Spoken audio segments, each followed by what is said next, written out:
നമസ്കാരം. ഞാൻ പ്രവീൺ നമ്പൂതിരി, ഒറ്റപ്പാലം. ഫോൺ 95 260 40 391. കേരളീയ ക്ഷേത്ര പരിചയം എന്ന പ്രഭാഷണ പരമ്പരയിൽ കഴിഞ്ഞ ദിവസങ്ങളിൽ ക്ഷേത്രങ്ങളുമായി ബന്ധപ്പെട്ടിട്ടുള്ള ചില പൊതുവായ കാര്യങ്ങൾ പങ്കുവച്ചിരുന്നു. ക്ഷേത്രങ്ങളുമായി ബന്ധപ്പെട്ട കാര്യങ്ങൾ പറയുമ്പോൾ നമ്മൾ ചിന്തിക്കുമ്പോൾ ഏറ്റവും പ്രധാനമായിട്ട് നമ്മൾ ശ്രദ്ധിക്കേണ്ട ഒരു കാര്യം, ഓരോ ക്ഷേത്രത്തിലും, അതായത് ഒരു ക്ഷേത്രത്തിലെ സമ്പ്രദായങ്ങളെ അല്ലെങ്കിൽ ഒരു ക്ഷേത്രത്തിലെ സമ്പ്രദായങ്ങളെ മനസ്സിലാക്കി അതുമായി മറ്റൊരു ക്ഷേത്രത്തിലെ സമ്പ്രദായങ്ങളെ മുഴുവനായും താരതമ്യം ചെയ്യരുത്. ഭാരതത്തിലെ 10,000-കണക്കിന് ക്ഷേത്രങ്ങളുണ്ട്. കേരളത്തിലും 10,000-കണക്കിന് ക്ഷേത്രങ്ങളുണ്ട്. ഓരോ ക്ഷേത്രത്തിലും ആ ക്ഷേത്രത്തിലെ സമ്പ്രദായ വ്യത്യാസം, ഒരു ക്ഷേത്രത്തിലെ സമ്പ്രദായം ആയിരിക്കില്ല മറ്റൊരു ക്ഷേത്രത്തിലുണ്ടാവുക. ഇപ്പോൾ കണ്ണൂർ ജില്ല തെയ്യങ്ങളുടെ നാടാണ്. ആ തെയ്യങ്ങൾ തിരുവനന്തപുരം ജില്ലയിലോ അല്ലെങ്കിൽ പാലക്കാട് ജില്ലയിലോ ഇല്ല. പാലക്കാട്, തൃശ്ശൂർ ജില്ലകൾ പൂരങ്ങളുടെ നാടാണ്. അത്തരം ഒരു പൂരം മറ്റു സ്ഥലങ്ങളിലില്ല. പടയണി, അതുപോലെ തന്നെ മുടിയേറ്റ് മുതലായ ഒരുപാട് ചടങ്ങുകൾ തെക്കൻ കേരളത്തിലുണ്ട്. ഇങ്ങനെ ഓരോ ക്ഷേത്രങ്ങളിലും കാവുകളിലുമൊക്കെയുള്ള സമ്പ്രദായങ്ങൾ വ്യത്യാസമുണ്ട്. ഇത് സമ്പ്രദായം മാത്രമല്ല നമ്മൾ ശ്രദ്ധിക്കേണ്ടത്, ഒരു ക്ഷേത്രത്തിലെ ദേവൻ്റെ സങ്കല്പത്തിലായിരിക്കില്ല ചിലപ്പോൾ മറ്റൊരു ക്ഷേത്രത്തിലുള്ളത്.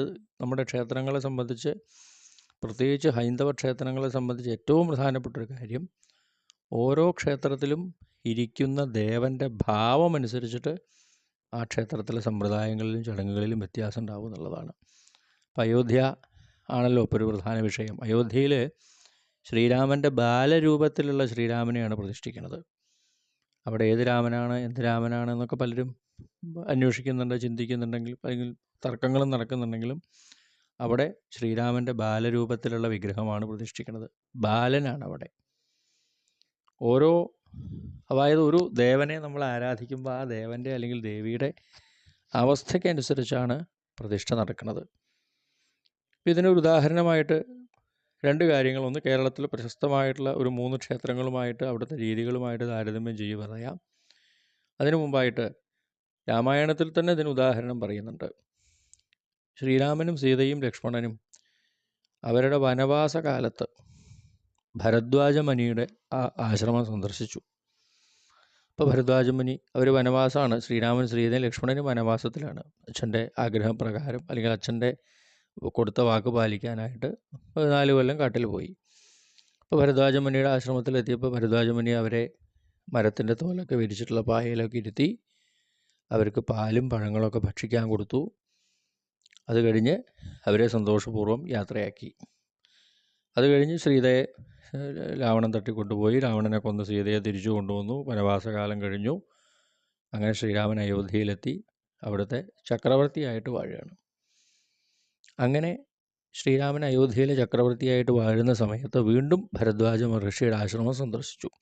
അപ്പോൾ മുൻകൂട്ടി മഹർഷിയെ വിവരമൊക്കെ അറിയിച്ചു, ഞാൻ ഇന്ന ദിവസം വരുന്നുണ്ട്, എൻ്റെ കൂടെ സഹോദരന്മാരും ഭാര്യമാരും മന്ത്രിമാരും പടയാളികളും വലിയൊരു സംഘം ആൾക്കാരുണ്ടായിരിക്കും. കാരണം അദ്ദേഹം ചക്രവർത്തിയാണ്. ചക്രവർത്തിക്ക് ഒറ്റയ്ക്ക് പോകാൻ പറ്റില്ലല്ലോ. അപ്പോൾ നമ്മൾ പ്രധാനമന്ത്രിയൊന്നും ഒറ്റയ്ക്ക് വരാറില്ലല്ലോ. ഒറ്റയ്ക്ക് വരാൻ പറ്റില്ല അദ്ദേഹത്തിന് കൂടെ വലിയൊരു പടം ഉണ്ടായിരിക്കും. മുഖ്യമന്ത്രിയാണെങ്കിലൊക്കെ അങ്ങനെ തന്നെയാണ്.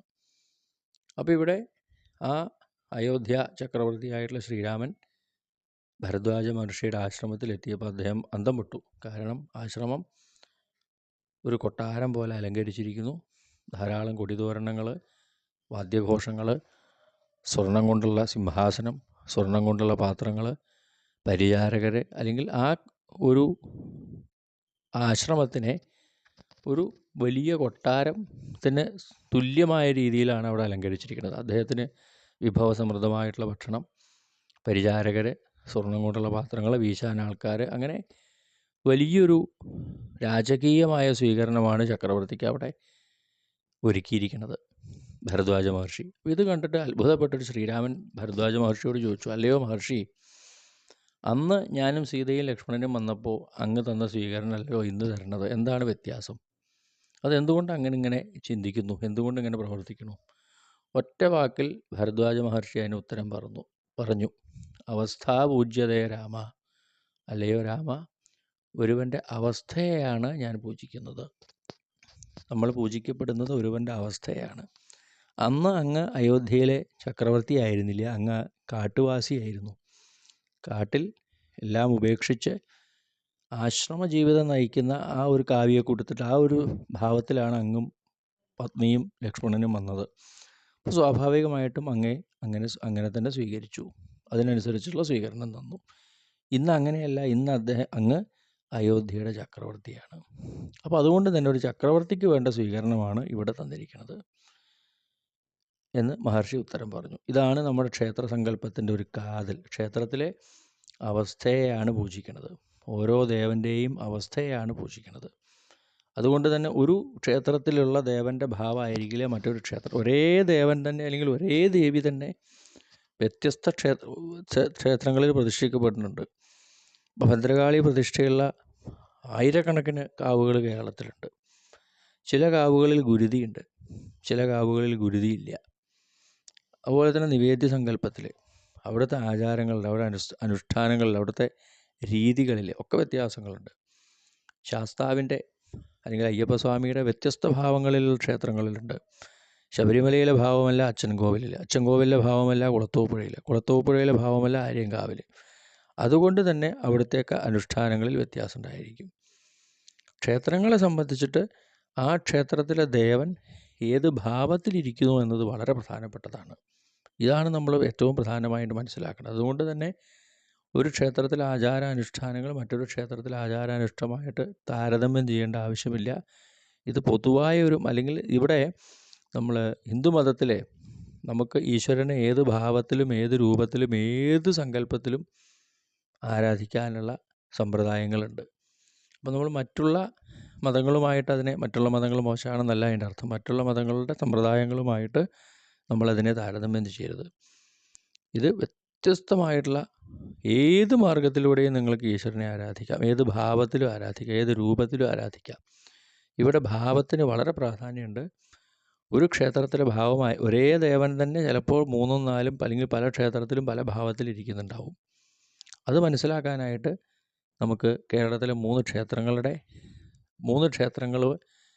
ചടങ്ങുകൾ അല്ലെങ്കിൽ സമ്പ്രദായങ്ങളൊന്നും താരതമ്യം ചെയ്ത് മനസ്സിലാക്കാം. അത് അടുത്ത ദിവസം പറയാം. നമസ്കാരം.